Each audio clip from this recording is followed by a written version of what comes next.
kwa kuweza kutuwezesha kuwa na afya njema, kuwa na uhai, kwa sababu hiyo ndio zawadi pekee ya kwanza ya mwanadamu ambayo Mungu amempatia. Kwa wale ndugu zetu Waislamu, assalamu alaikum wa rahmatullahi ta'ala wa barakatuh.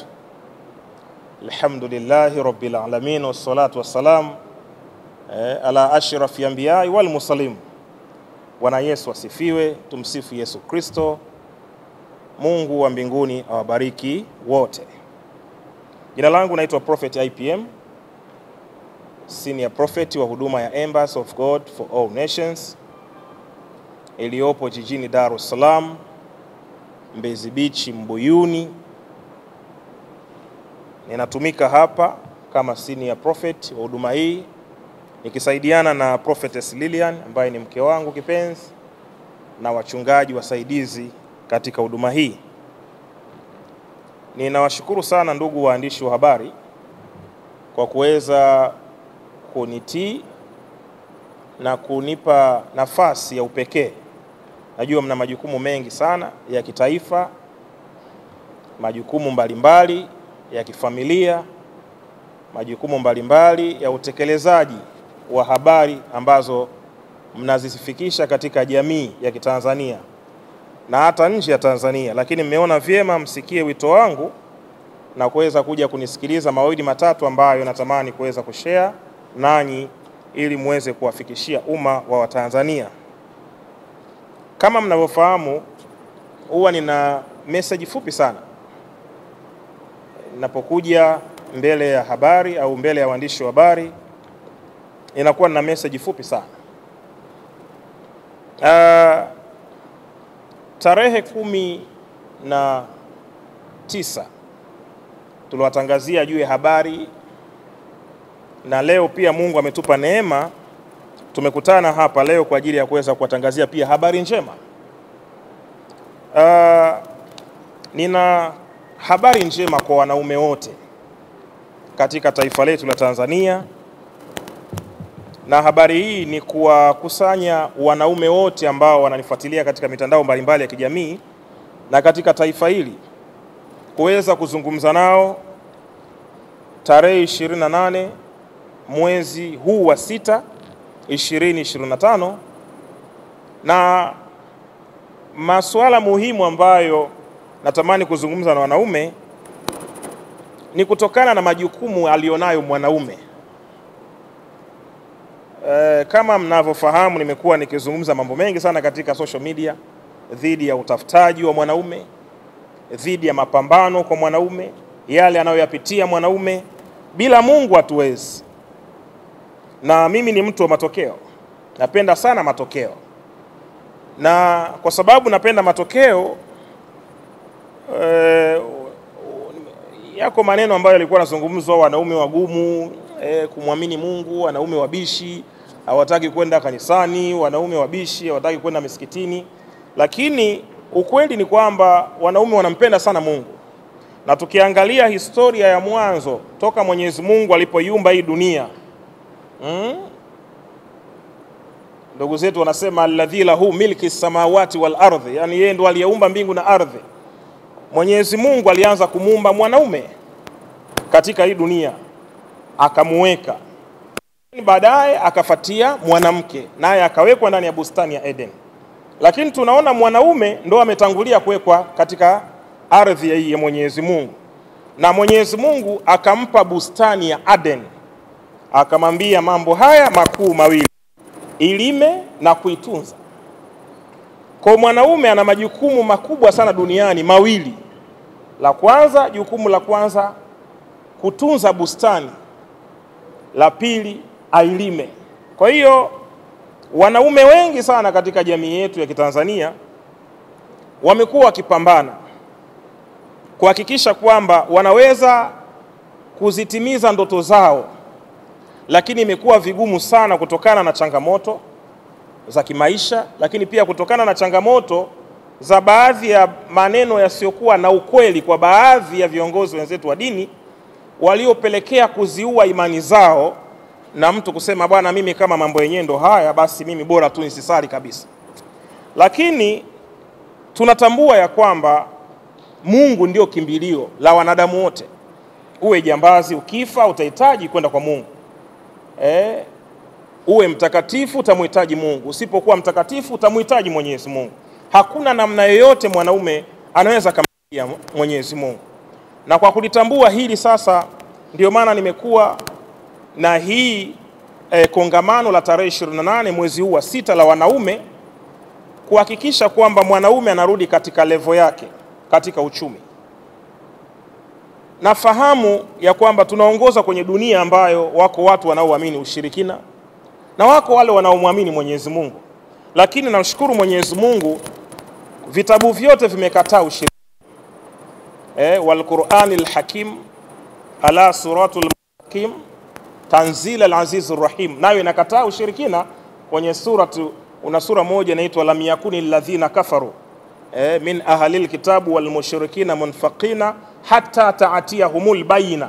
Kule mbele nasema innal ladhina kafaru min ahlil kitabu wal mushrikina fi nari jahannam khalidina fiha abada. Inakataza mambo ya ushirikina. Lakini pia Biblia iko wazi, inasema washirikina wote wataingia katika nini? Ziwa la moto liwakalo na kiberiti. Kwa hiyo kuna ulazima wa kurudisha nguvu ya mwanaume katika uchumi. Nguvu ya mwanaume kama Mwenyezi Mungu alivyompa kwa mara ya kwanza katika bustani ya Eden, ailime bustani ya Eden na aitunze bustani ya Eden. Kwa kulitambua hili sasa, ziko changamoto nyingi sana kwa wanaume wanazozipitia. Changamoto ya kwanza ya mwanaume sio gari. Changamoto ya kwanza ya mwanaume sio nyumba. Changamoto ya kwanza ya mwanaume sio mtoto. Changamoto ya kwanza ya mwanaume ni uchumi. Ukikosa uchumi, mwanaume umekubali kufa haraka. Ukikosa uchumi, umekubali kudhalilika. Ukikosa uchumi, umekubali kuchezewa katika hii dunia. Unaposikia mtu anaitwa mwanaume, maana yake ana uwezo wa kuprovide, ana uwezo wa kutunza, ana uwezo wa kusimamia. Sasa leo wako wanaume wengi katika jamii yetu wamekata tamaa, hawawezi kusimamia familia zao. Unakuta wako wengine ndo wanaitwa Serengeti Boys, wanalelewa na mishangazi. Mtu anaishi mjini kwa kulelewa na mama, mama mtu mzima, unafanya mahusiano na mama ambaye umri wake ni kama mama yako, na uogopi, unamvaa tu liwalo na liwe. Kwa hiyo katika kongamano hili ambalo nimeliandaa, ndugu waandishi wa habari na Watanzania wote mnaonifuatilia na wale msiokuwa wa Tanzania, kwa kuwa IPM hafuatiliwi tu na watu walioko Tanzania, bali nafuatiliwa na watu katika nchi mbalimbali, katika maeneo mbalimbali. Ningewaomba na kuwaasa kwamba tuhudhurie katika kongamano hili kubwa litakalofanyika Dar es Salaam, Tegeta, Mbuyuni, katika ukumbi huu wa Embassy of God for All Nation. Naamini kabisa kwa uwezo wa Mwenyezi Mungu aliyeumba mbingu na ardhi, tukimuomba basi uchumi wa mwanaume utarejea na ile heshima mwanaume aliyoipoteza itarejea. Kwa hiyo Mungu wa mbinguni awabariki sana, na abariki taifa letu, na abariki pia viongozi wetu, katika jina la Yesu Kristo Mwokozi wetu, amen. Yangu alikuwa ni hayo tu. Ya mwili yafaa neno la Mungu likae kwa wingi mioyoni mwenu. Hata mimi sipendi kitambi. Kwa hiyo kuna wakati nikiwa majukumu yamepungua, naingia gym kidogo, napiga try, napiga bai, au sio bwana? Ukikaa vibaya unakula ya uso, au sio bwana? Lakini pia mazoezi yanakufanya kuwa active na kadhalika. Kwa hiyo hatuwakusanyi wanaume kuwaambia wasipende michezo. Wana ruksa ya kufuatilia michezo, lakini pia Mungu, kwa sababu Mungu ndio kila kitu. Kwa hiyo hatuwaambii watu wamrejee Mungu waache michezo, hapana. Mchezo ni ajira. Unaona kuna akina Samata bwana huko, si ndio? Wamepata ajira, wameajiri watu wengine wanafanya michezo na kadhalika. Kwa hiyo mchezo sio dhambi, na tunatamani tuwe na wanamichezo wengi zaidi katika taifa letu. Asante. Ana nafasi yake katika kufikisha jambo katika jamii, lakini pia kila mmoja ana uelewa wake katika kufikisha jambo katika jamii. Na wakati mwingine unaweza ukaona kuna ulazima wa kuliongea jambo kama alijazungumzwa. Lakini wakati mwingine pia hakuna ulazima wa kuliongea jambo ambalo huenda limeshazungumzwa, kwa sababu siamini kwamba serikali ni kiziwi. Serikali iko macho, ulipo tupo. Kwa hiyo hawezi kuzungumza mchungaji fulani, akazungumza padri fulani, akazungumza kiongozi wa kanisa labda la Lutherani, akazungumza nabii, akazungumza mtume, akazungumza shehe, wote wasio wamesikika. Kwa hiyo wakati mwingine yale yaliyosemwa basi tunaangalia yaweze kufanywa kazi kwa yale yanayolalamikiwa, na yale ambayo tunaona yamefanywa kazi tunamshukuru Mungu, kwa sababu ndivyo ambavyo tunakwenda. Lakini ikifikia hatua likitokea jambo wote tuweze kuongea, inakuwa sasa ni kuleta taharuki katika taifa, kwa sababu yako mambo mengi ya msingi ya kuzungumza. Hayo ndio maoni yangu. Basi ukikaa kimya umeogopa? Hapana. Lakini pia haina maana kwamba ujasiri ni kuongea mambo ya kashfa. Unajua dunia ya leo, ukiwa na upendo unaonekana mnafiki, na ukiwasifia unaowapenda unaonekana chawa. Kwa hiyo jasiri ni yule anayeweza kutukana, jasiri ni yule anayeweza kubeza.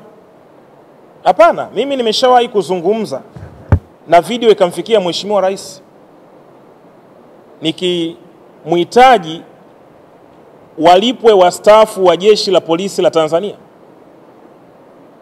na ikamfikia. Yako mambo mengi ya kuzungumza. Kwa hiyo ukikaa kimya haina maana kwamba huwezi kuongea, lakini unaongea nini? Unajua kila mwanadamu anaongozwa kwa vitu viwili, kwa sheria na kanuni. Kwa kuna sheria za kanuni za kiongozi. Unapokuja mbele ya jamii, unaita press kama hivi, jamii na kusikiliza unachokiongea, na haitegemei kuona unaongea vitu vya ajabu katika jamii, kwa sababu ukivuka mipaka ya kazi yako, IGP Simon Siro aliwahi kusema wakati fulani, watu wanaijua mipaka ya kazi yako. Ukivuka mipaka ya kazi yako, watu watajua umevuka mipaka ya kazi yako, kwa sababu jamii inajua mipaka ya kazi yako, watakushangaa. Kwa hiyo haina maana kwamba ukikaa kimya muoga. Hapana. Lakini unaongea nini katika jamii? Unachokifikisha ni nini? Unafikisha kwa ajili ya kujenga au unafikisha kwa ajili ya kubomoa? Kwa sababu mimi siwezi kuwa kwenye kundi la watu wenye kutaka kubomoa. Mimi lazima nisimame katika kundi la kutaka kujenga. Kwa kama jambo limetokea kama hilo nalolizungumza la kiongozi mwenzangu wa dini, tunamshukuru Mungu, mwanasheria yupo, amelizungumza vizuri. Sasa mimi nikitoka nikaanza kuzungumza kwa niaba, hali ya kuwa kuna mwanasheria, unakuwa kimbelembele, wala sio uzalendo wala sio upendo.